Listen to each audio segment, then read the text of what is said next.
Bismillahirrahmanirrahim. Assalamualaikum warahmatullahi wabarakatuh.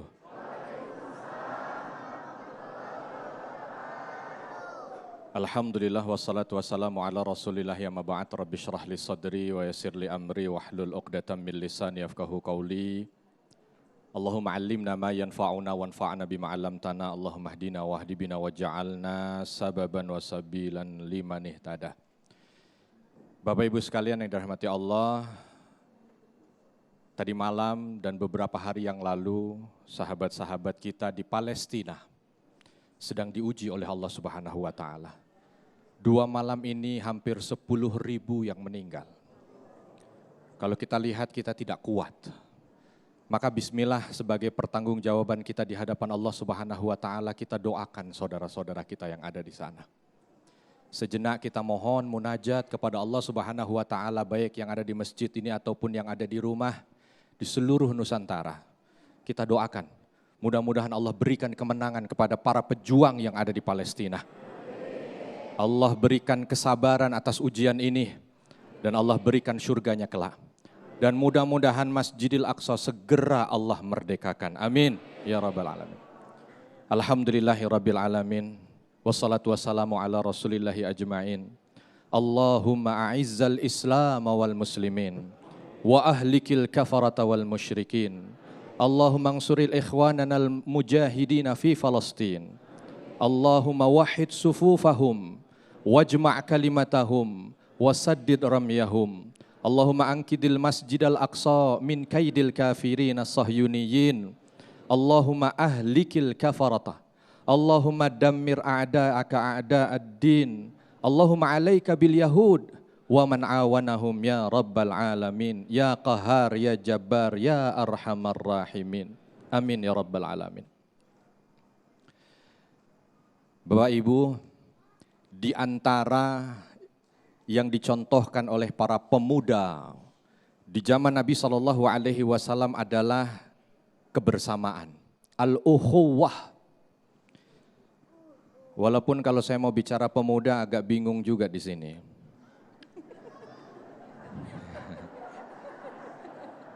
Istilah kata orang feel-nya nggak dapet gitu. Harusnya ini judulnya Husnul Khotimah.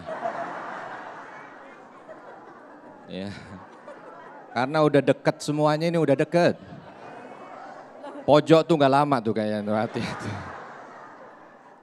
Ya. Tapi nggak apa-apa lah, karena memang ini kan 28 Oktober. Minimal yang ada di hadapan saya mantan pemuda. Ya. Walaupun pemuda menurut syariat itu mulai baligh sampai usia 60 tahun itu pemuda. 60 sampai 70 itu menjelang tua. 70 ke atas baru saykhukhah, tua. Kita pakai definisi itu aja. Jadi insya Allah yang di hadapan saya ini mayoritas pemuda. Biar saya tidak merasa saya sendiri yang muda gitu. Bapak Ibu, tadi Ustaz Sofyan minta saya sejarah gitu. Cuman karena momennya ini adalah momen yang luar biasa. Kita melihat dengan mata kepala kita sendiri di saat media sosial begitu mudah untuk diakses. Maka selain kita bicara sejarah, kita akan bicara kekinian, belajar bagaimana seorang pemuda yang disampaikan dalam hadis Nabi SAW. Ada seorang yang bernama Abdullah, bapaknya ulama besar namanya Ahmad. Berarti namanya siapa tuh? Abdullah bin Ahmad. Bin bapak kakeknya namanya Hambal. Berarti siapa namanya? Abdullah bin Ahmad bin Hambal. Anaknya Imam Ahmad. Beliau menyampaikan hadis ini. Aku lihat ada hadis yang ditulis oleh tangan ayahku sendiri dan disampaikan perawi ke atas sampai dengan Nabi SAW dari jalur Abi Layla. Disampaikan begini, Nabi SAW bersabda, la tazalu ta'ifatun min ummati zahirina 'alal haq. Akan ada terus di antara umatku, mungkin bahagian di dalamnya berarti pemuda nih. Di antara umatku zahirina 'alal haq, yang dia akan terus memegang teguh kebenaran. La yadurruhum man khalafahum. Enggak peduli ada orang yang celak dia, fitnah dia. Ada yang hina dia, mau banyak like, enggak banyak like. Mau ada follower, enggak ada follower, enggak peduli. Terus betul-betul memegang hak, memegang agama ini dengan baik. Lalu para sahabat kala itu ketika mendengar sifat yang begitu luar biasa, para sahabat tanya, "Ya Rasulullah, di mana mereka? Di mana mereka?" Nabi SAW mengatakan, Baitul Maqdis. Di Baitul Maqdis, di seputar Masjidil Aqsa, di Palestina, wa fi aknafi Baitul Maqdis, dan di seputaran Masjidil Aqsa. Maka para pemuda, mana pemuda? Susah. Pemudi, waduh. Kalau udah jilbab seragam itu biasanya bukan pemudi. Tapi ibu-ibu majelis taklim, alhamdulillah. Para pemuda, para pemudi yang hadir maupun yang di rumah, kita punya contoh yang disampaikan oleh Nabi SAW dan ini dulu pernah menjadi bahagian dari para pemuda-pemuda bangsa Indonesia. Bagaimana kita punya DNA darah pejuang yang sama dengan mereka. Bahagia kita, nenek moyang kita dulu pejuang yang mempertahankan kemerdekaannya, merebut haknya, menjaga kehormatannya, dan ternyata sekarang sahabat kita yang ada di sana, jiwa pemuda mereka pun mengalir. Pemuda itu apa sih? Satu, seperti Khalid bin Walid. Khalid ibnul Walid. Ini sahabat pemuda apa sahabat tua? Khalid bin Walid muda atau tua? Waktu usia beliau 18 tahun, beliau muda. Ya kan? Tergantung mau diceritain kapan. Kalau usia 18 tahun beliau muda, usia 30 tahun beliau muda. Umar bin Khattab, sahabat tua atau muda? Hah? Saat 25 tahun muda. Ali bin Abi Thalib, sahabat tua atau muda? Saat muda, muda. Saat tua, tua. Tetapi kita bisa belajar bagaimana beliau-beliau radhiyallahu anhum wa radu'an. Masa mudanya, bayangkan hidup di Madinah.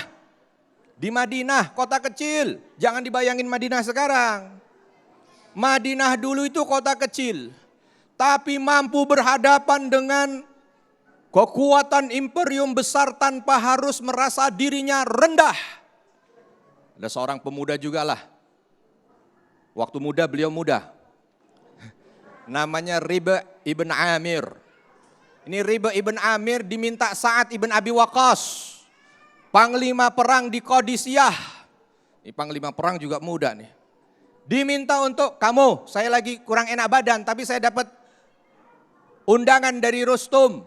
Jenderalnya Persia tuh, saya lagi gak enak badan, kamu yang jalan. Ini Riba ibn Amir Pak, bukan wakilnya panglima, bukan. Itu prajurit paling belakang yang tukang apa? Nyapu jalanan kalau ada perang, kalau ada pedang ketinggalan. Disuruh menemui jenderal tertingginya Persia. Begitu datang namanya prajurit paling belakang, ya udah bajunya baju kain kasar aja, kain kasar. Topinya juga ala kadarnya dibeli, pedangnya aja nggak pakai sarung, cuman pakai kain diputer-puter. Kudanya kurus. Begitu sampai di tenda, begitu sampai di tenda, apa yang terjadi? Pengawalnya pada ngelihat nih, pengawal si Rustum, panglima Persia tadi. Wah jangan begini dong, kamu mau jumpa dengan raja kami, jangan begini. Kamu mau jumpa dengan panglima kali, ganti bajumu, ganti pedangmu, ganti kudamu. Apa kata beliau? Kamu undang saya. Kalau kamu nggak mau dengan penampilan saya begini apa adanya, biar saya pulang. Oh jangan, kalau pulang jangan. Ya kalau mau terima ini, kalau nggak saya pulang. Oh jangan pulang, ayo masuk. Begitu sampai di dalam, jenderalnya duduk di atas, ini diminta suruh duduk di bawah, nggak mau. Kalau mau duduk sama-sama di atas. Kalau sama-sama di atas, oke. Kalau saya di bawah, saya pulang. Oh jangan. Coba luar biasa. Banyak dari kita itu yang tanpa sadar kita mengikut arus yang membuat kita itu menjadi hina. Tapi kalau kita belajar dari pemuda dahulu, kenapa mereka mampu untuk bisa mendapatkan kehormatan, aizah, ditakuti musuh, disegani oleh teman. Karena apa? Mereka mampu untuk menjaga jati diri. Paham para pemuda? Pemudi? Alhamdulillah.